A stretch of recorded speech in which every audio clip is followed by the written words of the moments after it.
बदलाव MSME conclave Lucknow में हमारे साथ हैं सनी गर्ग, सीईओ एंड को फाउंडर क्रिप.इन के। तो सर, स्वागत है सबसे पहले तो आपका हमारे इस चैनल पर। और इसके अलावा मेरा पहला सवाल ये है कि क्रिप क्यों, क्रिप नाम कैसे चुना आपने?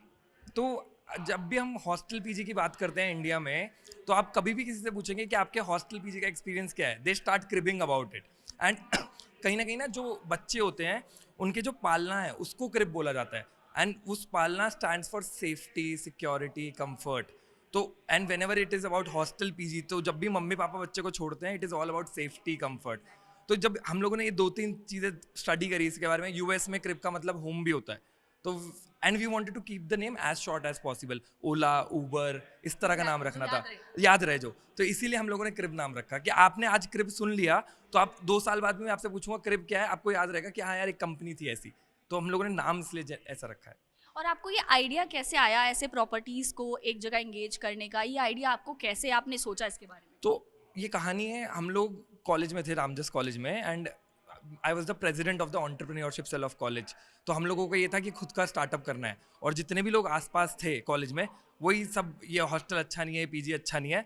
तो हम लोगों ने कंपनी शुरू करी थी योरशेल नाम से, जिसमें हम लोग खुद की प्रॉपर्टीज लीज करते थे, उनमें फर्नीचर लगाते थे और उनमें खाना, वाईफाई, लॉन्ड्री की सर्विसेज देते थे। और ये हम लोग जो स्टूडेंट हैं आसपास उनको देते थे। हम लोगों ने 3 साल ये कंपनी चलाई, 600 बेड्स थे हम लोगों की, 20 प्रॉपर्टीज थी। फिर इंडिया की एक बहुत बड़ी कंपनी है स्टैंजा लिविंग, उन्होंने हमारी कंपनी को खरीद लिया। लेकिन कंपनी बेचने के बाद हम लोगों को ये रियलाइज हुआ कि जो हम लोग पीजी हॉस्टल चला रहे थे, पूरा बिजनेस व्हाट्सएप पे चल रहा था। जब आजकल इंडिया में इतनी टेक्नोलॉजी बढ़ गई है, तो आज भी पीजी हॉस्टल बिजनेस व्हाट्सएप पे क्यों चल रहा है? यूएस में प्रॉपर्टी मैनेजमेंट सॉफ्टवेयर है, सिंगापुर में प्रॉपर्टी मैनेजमेंट सॉफ्टवेयर है, इंडिया का प्रॉपर्टी मैनेजमेंट सॉफ्टवेयर कहाँ पर है? तो हम लोगों ने 6 महीने रिसर्च करी, उसके बाद हमने सोचा क्यों ना हम इंडिया का प्रॉपर्टी मैनेजमेंट सॉफ्टवेयर बना दें। तो this is how Krip was born. Okay, तो क्रिप पर आकर जो एक नॉर्मल इंसान है उसे क्या क्या मिल सकता है? तो क्रिप पे आके नॉर्मल इंसान से ज़्यादा जो एक प्रॉपर्टी ओनर है या प्रॉपर्टी मैनेजर है, या जिसे हम लैंडलॉर्ड बोलते हैं, हम उसके लिए काम करते हैं। तो we are a B2B company.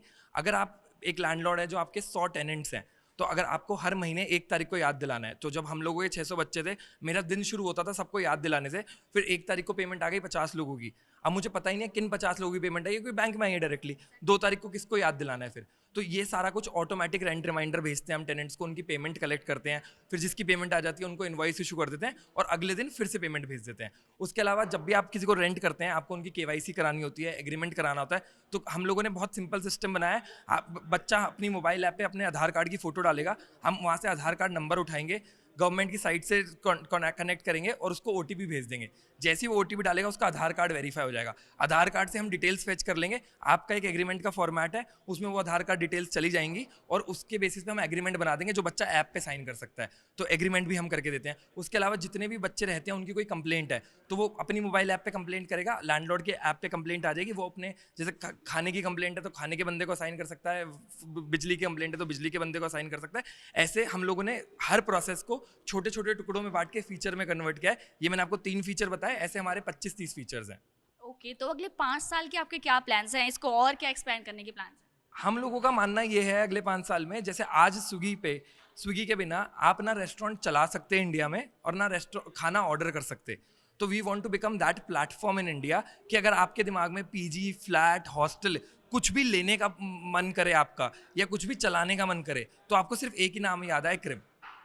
तो और कितने शहरों में इसको आगे बढ़ाने का प्लान है? अभी करंटली हम लोग 15 शहरों में लाइव हैं, जिसमें मेजर बिजनेस हमारा बैंगलोर और हैदराबाद में है। उसके अलावा चेन्नई, दिल्ली, अभी हम लखनऊ में खड़े हैं, हमारी टीम लखनऊ में भी है, अहमदाबाद। तो अभी करंटली 15 शहरों में है, बट अगर अगले साल आपने कॉन्क्लेव कराई तो हम इंडिया के हर हिस्से में होंगे। जी, उसके लिए आपको ऑल द बेस्ट। और इसके अलावा थोड़ी सी एमएसएमई में भी बात कर लेते हैं कि जैसे ईज ऑफ डूइंग बिजनेस है, इससे बिजनेसेस में कितने चेंजेस आए हैं, फिर कितनी ग्रोथ आई है? देखिए, ईज ऑफ डूइंग बिजनेस में काफ़ी चेंजेस आ रहे हैं। मेरे को ऐसा लगता है ईज ऑफ डूइंग बिजनेस की वजह से इंडिया में स्टार्टअप का प्रमोशन बहुत हो रहा है, एंड हम लोग एज अ स्टार्टअप काफ़ी बढ़ते जा रहे हैं कंट्री में। और जब भी स्टार्टअप आता है, उसको बैकबोन के लिए MSME की ज़रूरत पड़ती है।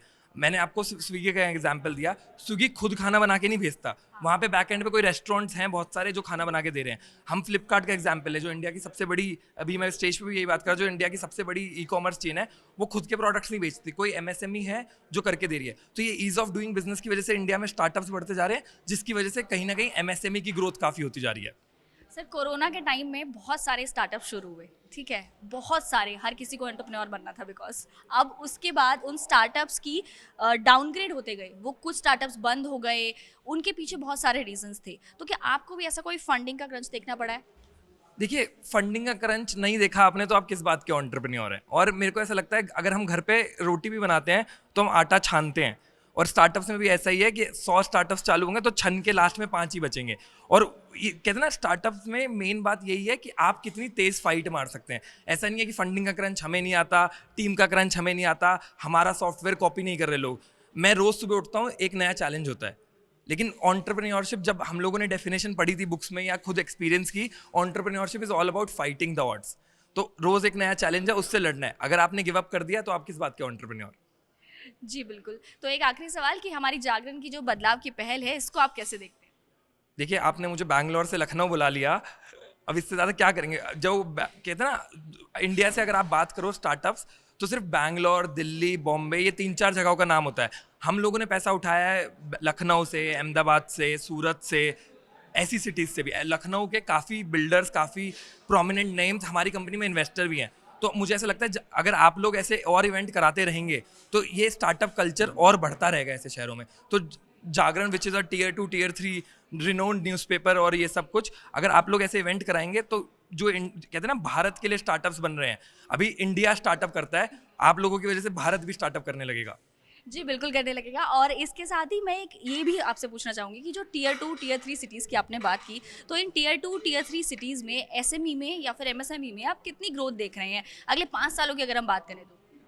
देखिए, जो टियर 2 टियर 3 सिटी है, जो जब हमारे पापा की जनरेशन थी वो पैसा खर्च नहीं करना चाहती थी। अगर आप मेरे से बात करेंगे तो मेरे पास आज आईफोन 14 प्रो मैक्स है जो 1,40,000 रुपये का आता है। अगर आप मेरे पापा की बात करेंगे तो उनके पास 10 या 15,000 रुपये का फ़ोन है, जबकि उनके पास मेरे से बहुत ज़्यादा पैसा है। अगर हम टियर 2 टियर 3 सिटीज़ की भी बात करें तो जो करेंट जनरेशन है उसको पैसा खर्चने का शौक बहुत है, और इस चक्कर में उन्हें बिजनेसेस करने का भी शौक बहुत है।